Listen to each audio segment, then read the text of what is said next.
ஒரு சுவையான எக் பிரியாணி எப்படி செய்யலான்னு பார்க்கலாம். வாங்க வீடியோக்குள்ளே போகலாம். ரொம்ப சிம்பிளான மெத்தடில் பண்ண போகிறோம். செம்ம டேஸ்டியாக இருக்கும். அடிக்கடி நீங்களே பண்ணுவீங்க. வாங்க வீடியோக்குள்ளே போகலாம். ஃபஸ்ட்டு பிரியாணிக்கு மசாலா அரைச்சிக்கலாம். அதுக்கு மசாலா பார்த்தீங்கன்னா கேஷ்யூநட், பே லீஃப், சோம்பு, சீரகம், மிளகு, தனியா, பட்டை, ஜாதிபத்திரி, கல்பாசி, ஸ்டார், ஏலக்காய், இந்த எல்லா ஐட்டமும் மிக்சியில் போட்டு நல்லா பொடி பண்ணிக்கோங்க. அளவு வேணும் டிஸ்கிரிப்ஷனில் போடுற, மறக்காமல் செக் பண்ணுங்கள். உங்களுக்கு மசாலா கம்மியாக வேணும்னு நினச்சிங்கன்னா நீங்கள் கம்மி பண்ணிக்கோங்க.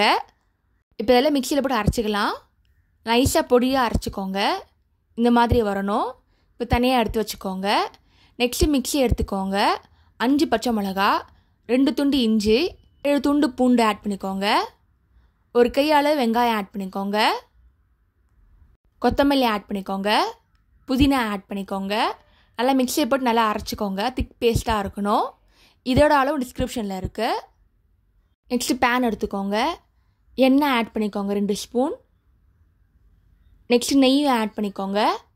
2 தலை மிக்ஸ் பண்ணிக்கோங்க. நல்லா கொதி வரணும்.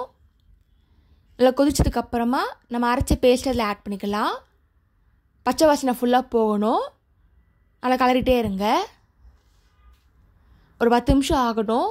ஏன்னா வெங்காயம் சீக்கிரமாக வதங்காது, கொஞ்சம் லேட் ஆகும்.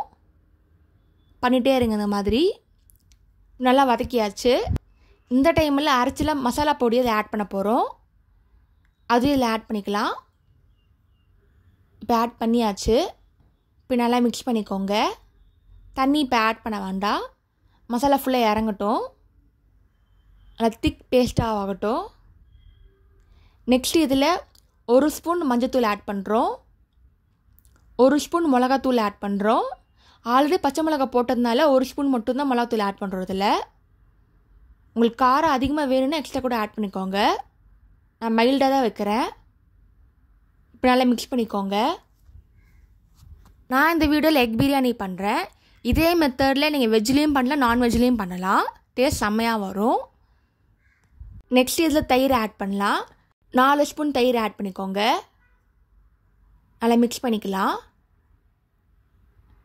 நீங்கள் சிக்கன், மட்டன் போடுற மாதிரி இருந்ததுன்னா இந்த டைமில் போடுங்க. அப்போ தான் நல்லா வேகும். அது சிக்கனும் மட்டனும் சாஃப்டாக இருக்கும். இப்போ நம்ம எக் பிரியாணி பண்ணுறதுனால நான் கடைசியாக தான் எக்கை ஆட் பண்ண போகிறோம்.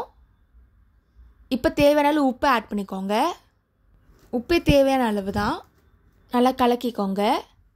கொஞ்சம் கொதி வரட்டும். அப்போ தான் தயிரில் இருக்க பட்டர் வெளியே வரும்.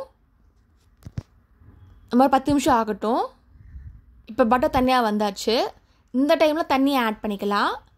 ஒரு ஆழாக்க வைக்க போகிறோம். அதனால் 3 டம் தண்ணியும் ஆட் பண்ணுறேன். இப்போ தண்ணி ஊற்றியாச்சு. நல்லா கலக்கிக்கோங்க. 1/2 லெமன் ஜூஸ் ஆட் பண்ணிக்கோங்க. அதுக்கப்புறமா மின்ட் ஆட் பண்ணிக்கோங்க. கொஞ்சமாக இருந்தால் போதும். நல்லா கலக்கிக்கோங்க. ஒரு ஆழாக்கு நான் 3 டம் தண்ணி ஆட் பண்ணியிருக்கேன். ஒரு ஆழாக்கு அரிசியை நல்லா ஊற வச்சு அதுக்கப்புறம் இதில் ஆட் பண்ண போகிறோம். இப்போ ஆட் பண்ணிக்கலாம். அரிசிக்கு ஏற்ற மாதிரி தண்ணி ஆட் பண்ணிக்கோங்க. இப்போ நல்லா கொதிக்க விடணும். ஒரு 15 நிமிஷத்துலேருந்து 20 நிமிஷம் வரைக்கும் கொதிக்கணும். இதுக்கு நம்ம தம் பிடிக்க போகிறோம். தட்டு மூடிட்டு ஒரு 10 நிமிஷம் கல் வைங்க.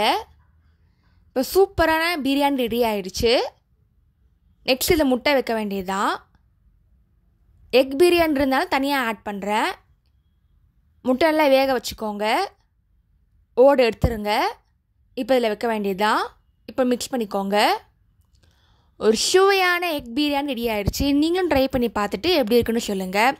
இதே மாதிரி சிம்பிள் ரெசிபி எப்படி சொல்ல போட்டிருக்கேன், அதையும் மறக்காமல் செக் பண்ணி பாருங்கள். தேங்க்ஸ் ஃபார் வாட்சிங். லைக் பண்ணுங்கள், ஷேர் பண்ணுங்கள், சப்ஸ்கிரைப் பண்ணுங்கள்.